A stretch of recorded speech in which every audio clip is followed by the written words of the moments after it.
S'il y a bien un truc mortel pour les top tubes, c'est le serrage. Parce que le top tube n'est pas conçu pour être serré et le schéma de drapage du top tube non plus. C'est pas comme une tige de sel qui est conçue pour être serrée au niveau de son schéma de drapage. Et là, on voit le serrage parce qu'on a la zone de fissuration dans le vernis qui est ici, plus la deuxième qui est ici, qui correspond au point d'appui du serrage. Et ici, on a la ligne qui a éclaté puisque trop déformée. Alors, je vous montre rapidement avec un petit bout de papier.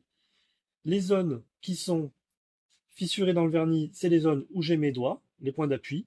Et la zone qui est fissurée sur le top tube, c'est la zone de mon papier qui plie, qui se déforme et qui se fissure. Et petit bonus sur celui-là, on a des arêtes. Et généralement, les casses adorent se positionner sur les arêtes des tubes.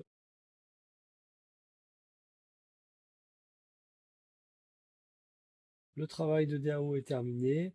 Là, ce que vous voyez, les traits rouges, c'est mes traits de découpe sur l'ordinateur. Le reste, c'est ce que j'ai décalqué depuis le cadre du vélo. Le ponçage est terminé. On voit bien l'ouverture qui a suivi toute l'arête du tube. Maintenant, il me reste à reconstituer tout ça.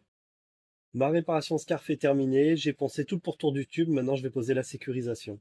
Ma sécurisation carbone est posée. Je l'ai poncé. J'ai posé de l'élastomère pour reprendre l'état de surface. Je l'ai aussi, lui aussi poncé. Et maintenant, mon tube est totalement déglacé. Il me reste à faire la déco, la poser et faire un vernis brillant assez liquoreux pour venir reprendre tous les petits défauts qui restent encore dans l'état de surface.